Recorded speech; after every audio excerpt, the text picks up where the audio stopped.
was a great honor to get recognized, because a lot of these projects actually start many months before we get this kind of recognition. In this case, the journey began, I think, at the onset from the consolidation legislation we have. Give you a little context. About a couple of years ago, the legislative body and also the governor's office wanted to do something about IT. They had seen a lot of different federation. They were not necessarily happy about how things were being delivered. They couldn't, although we had a state CIO, they couldn't necessarily go to one person and say, what's going on in the state? What are you guys doing for us? Where can you deliver projects on time? Where do I even find out the basic portfolio of what is going on, and what are the overall expense in IT and so forth? So they introduced legislation that mandated service level agreements, and service level agreements were really thought to be the document that information technology would have on behalf of business in order to actually articulate what do we do for business, for state enterprise. The award recognizes the fact that over about a 10-month time frame, we were able to not just document what IT does on behalf of business in IT terms, but that we were able to summarize it and present it in a way that would be a set of standard services, a set of applications, and a set of projects that information technology could do on behalf of the state of Minnesota. It was the first time that we were able to articulate not just what we do, but how much it costs, and in a way that could start conversation for the continuum of services we provide and expectations that all the state agencies would have. So it's a great honor to actually not just receive the award, but have the basis of a collaboration and continuation with businesses that relates to the services we provide and in an articulation of service level agreements.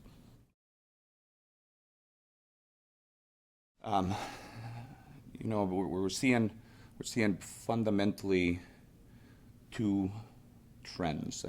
We're seeing a lot of ask of agility and speed. We're seeing the technology is going to change, and technology is going to be shifting. No matter when you ask that question, there's going to be an underlying set of new waves, call it cloud, call it big data, call it activities that may be of interest of the industry. However, there's some common themes that continue to evolve, no matter the industry, by the way. It doesn't need to be necessarily government or public sector or private. And one of those themes is, as I see it, is agility.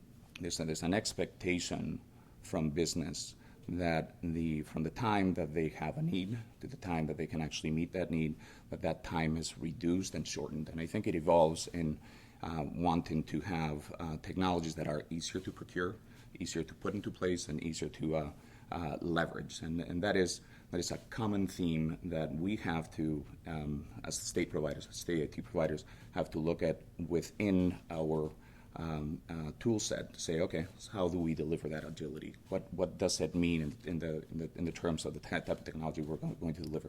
How do we enable mobility in order to make sure that we can actually meet that citizen need at a speed that we weren't able to meet before? That is one of the fundamental trends. The other one is a shift from, I don't want to call it cloud, but it's a shift from, it's a sourcing shift. It's a shift in the way by which we deliver technology from an amalgamation of owning solutions that we put together, from a let's buy hardware and let's buy software and let's try to put it together in order to get the applications that are needed to deliver citizen services, to one that tries to not necessarily own but service, that switches the way that the relationships are done with the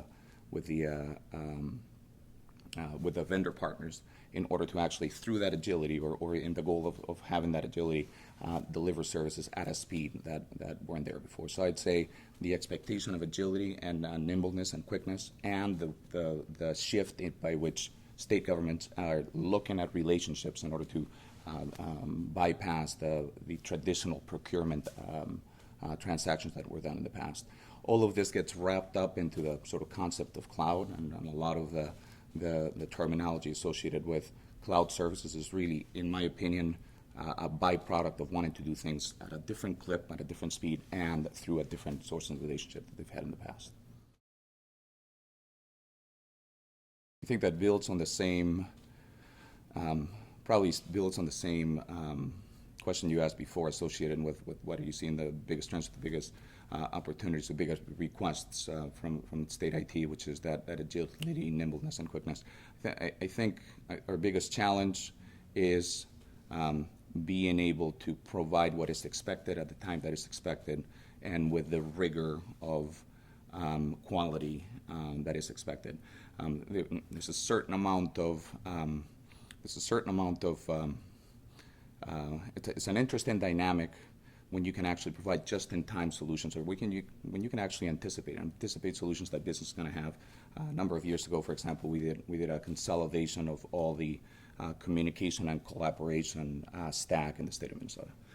We did it through a cloud activity, but it doesn't matter. It doesn't matter if it's on-prem or in the cloud. And that consolidation of technologies that allowed for easy communication via email, easy communication via, in this case, SharePoint, and easy communication via instant messaging, was done in order to set up a state to be able to interact more quickly.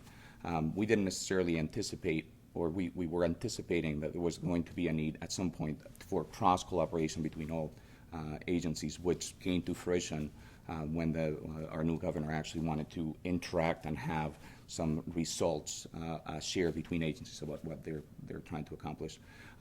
So it's good to have the ability and foresight to anticipate what is going to be required, but at the same time, there's almost an expectation that from a request to an outcome is going to be an instantaneous turnaround. So one of the biggest challenges is, as I see it, is making sure that the requirements that business has of us are going to be met with a realistic timeline and expectation for what we can provide back, because the times are getting shorter and shorter in their expectation of information technology being able to deliver what they're looking for.